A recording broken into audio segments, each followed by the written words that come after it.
নমস্কার, আমি ভাবনা তোমাদের জন্য নিয়ে এসেছি গল্প আসন।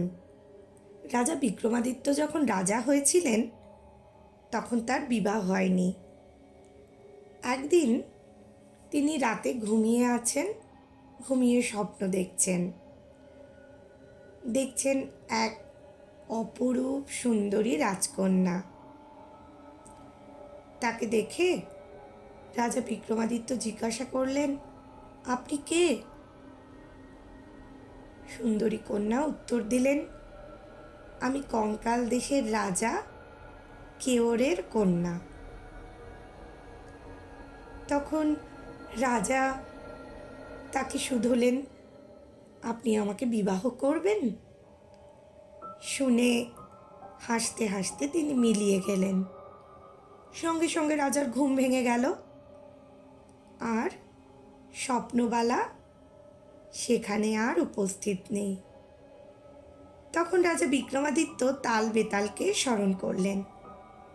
তাল বেতাল এসে কঙ্কাল দেশের সমস্ত বিবরণ দিলেন রাজাকে। বিবরণ শুনে রাজা রাজ্য ছেড়ে সে দেশের উদ্দেশ্যে রওনা করলেন। প্রায় 1 মাস পথ চলার পর তিনি কঙ্কাল দেশে এসে উপস্থিত হলেন। সেখানে এক সওদাগরের বাড়িতে নিজেকে বণিক পরিচয় দিয়ে তিনি সওদাগরের অতিথি হলেন। রাজা সওদাগরকে বাড়িতে পরম যত্নে রেখেছিলেন। একদিন তার বাড়িতে হঠাৎ করে কান্নার রোল পড়ে গেল। রাজা অবাক। তখন সওদাগরের কাছে তার কারণ জানতে চাইলেন। সওদাগর জানালো, এদেশের রাজা কেওরের এক কালী মূর্তি আছে। প্রতি অমাবস্যায় প্রত্যেক বাড়ি থেকে একজনকে বলি দেওয়ার রীতি রয়েছে। আগামীকাল আমারই বলির দিন। শুনে রাজা নিস্তব্ধ। পরের দিন দুপুরে সওদাগর বলির জন্য কালী মন্দিরে গিয়ে হাজির হলেন। রাজাও তার পিছন পিছন গেলেন। সে দেশের রাজা, রানী, রাজকুমারী এবং আরও অনেকে এসেছেন বলি দেখতে।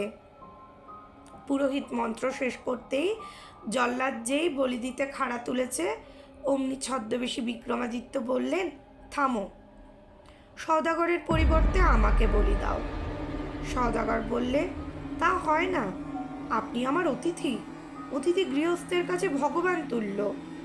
ছদ্মবেশী বিক্রমাদিত্য বললেন, তা হোক, আপনার অভাবে আপনার সংসার নষ্ট হয়ে যাবে, আমি ভবঘুরে। সুতরাং আমার চেয়ে আপনার জীবনের দাম অনেক বেশি। তখন তিনি সওদাগরকে অনেক বুঝিয়ে রাজা কেওরের অনুমতি নিয়ে বলির জন্য প্রস্তুত হলেন। পুরোহিত আবার মন্ত্র উচ্চারণ করল। মন্ত্র শেষ হতে জল্লাদ ছদ্মবেশী রাজার গলায় খাড়া দিয়ে আঘাত করল। আশ্চর্য!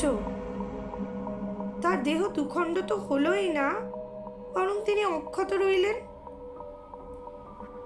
তখন সঙ্গে সঙ্গে বিকট এক দৈববাণী হলো, তোরা যাকে বলির জন্য এনেছিস সে কে জানিস? তিনি উজ্জয়িনীর পরম ধার্মিক রাজা বিক্রমাদিত্য। আর আজ থেকে আমার নিকট নরবলি বন্ধ হোক।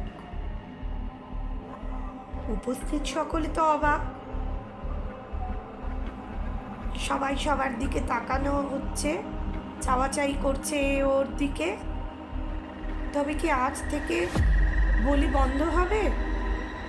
তবে কি এই মরণ যন্ত্রণা থেকে কেওর দেশের, এই কঙ্কাল দেশের সমস্ত মানুষজন রক্ষা পাবে? রাজা বিক্রমাদিত্য কি তাদের উদ্ধার করতে এসেছেন? হ্যাঁ, ঠিক তাই।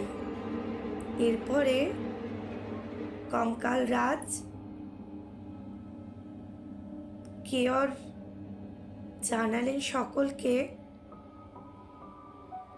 দৈববাণী যখন বলেছে, তখন আজ থেকে আর আমাদের রাজ্যের কালী মূর্তির কোনো বলির প্রয়োজন নেই। আর রাজা বিক্রমাদিত্য যখন এসেই পড়েছেন, আর তিনি যখন আমার সমস্ত প্রজাদের উদ্ধারের সমস্ত ভার নিজের কাঁধে তুলে নিয়েছেন, তখন আমিও তার সাথে সহযোগিতা করব। আমি আর কোনো প্রজাকে বলি হতে দেব না। তখন কঙ্কালরাজ সমাদরে রাজা বিক্রমাদিত্যকে রাজপুরীতে নিয়ে গেলেন। রাজপুরীতে নিয়ে গেলে বিক্রমাদিত্য স্বপ্নবালার সঙ্গে বিবাহ করার জন্য রাজা কেয়রের কাছে অনুমতি চাইলেন। অনুমতি মিলল। এরপরে স্বপ্নবালার সাথে মহারাজ বিক্রমাদিত্যের বিবাহ সম্পন্ন হলো এবং নতুন স্ত্রীকে নিয়ে রাজা বিক্রমাদিত্য উজ্জয়িনীতে ফেরত এলেন।